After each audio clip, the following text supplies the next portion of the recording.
સુરત શહેરમાં લાંબા વિરામ બાદ ફરી એકવાર મેઘરાજાએ એન્ટ્રી કરી નાખી છે। શહેરમાં છેલ્લા એક અઠવાડિયાથી વરસાદે વિરામ લીધો હતો અને ત્યારબાદ ત્યાં રહેતા જે લોકો છે એ ગરમી અને બફારાથી ત્રસ્ત બની ચૂક્યા હતા।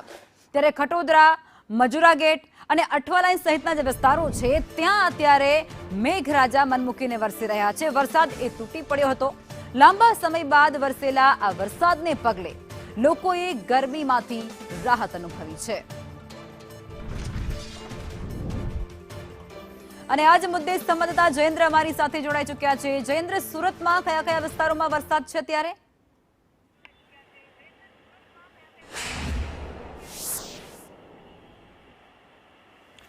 જી લખમાં, સુરતમાં જે રીતે વાત કરવામાં આવે તો લાંબા વિરામ બાદ વરસાદ ધાબક્યો છે, પરંતુ થોડા જ વરસાદમાં સુરત શહેરના ખાસ કરીને અનેકો વિસ્તારમાં પાણી ભરાવાની સમસ્યા પણ સર્જાઈ છે।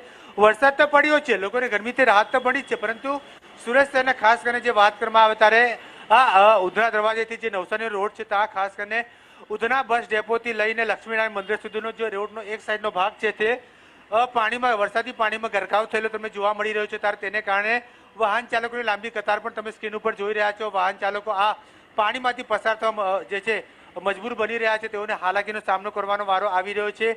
સ્થાનિકોને કહેવા મુજબ વારંવારની સમસ્યા છે। મનપાના અધિકારીઓ, કર્મચારીઓ ને વારંવાર રજૂઆત કરવામાં આવી છે, પરંતુ અહીં જે ડ્રેનેજ સિસ્ટમ વારંવાર તેમના દ્વારા સાફ પણ કરવામાં આવે છે, પરંતુ પાકા પાયે સાફ કરવામાં નથી આવતી, જેને કારણે આ સમસ્યા વારંવાર સર્જાતી હોય છે। દર વખતની સમસ્યા છે, જ્યારે પણ થોડાક વરસાદ હોય કે પછી લાંબા સમયનો વરસાદ હોય ત્યારે અહીં પાણી ભરાવાની સમસ્યા સર્જાતી હોય છે। હાલ વરસાદ વરસ્યો છે, એક અઠવાડિયા સુધી વરસાદે ગેરહાજરી લીધી હતી, પરંતુ વરસાદ વળતા વાતાવરણમાં ઠંડક પસરી છે, લોકોને ગરમીથી રાહત મળી છે। શહેરના અનેકો વિસ્તારમાં વરસાદ વરસ્યો છે, પરંતુ ક્યાંક વરસાદી પાણી ભરાવાના કારણે લોકોને હાલાકી ભોગવવાનો વારો આવ્યો છે।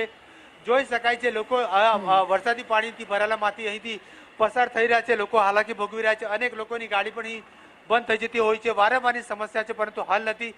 ક્યાંક ને ક્યાંક પ્રી મોન્સૂનની કામગીરી વારંવાર પણ જ્યારે વરસાદ પડ્યા બાદ કરવામાં આવતી હોય છે, પરંતુ તે કામગીરી ન કરવામાં આવતી હોય તેવું સ્થાનિક લોકો દ્વારા આક્ષેપ સીધો કરવામાં આવ્યો છે, પરંતુ હવે આનાથી મુક્તિ ક્યારે થશે તેવું સ્થાનિક લોકો દ્વારા કહેવામાં આવી રહ્યું છે। જે લખમાં જી બિલકુલ જયેન્દ્ર, આભાર આપ જોડાયા તે બદલ।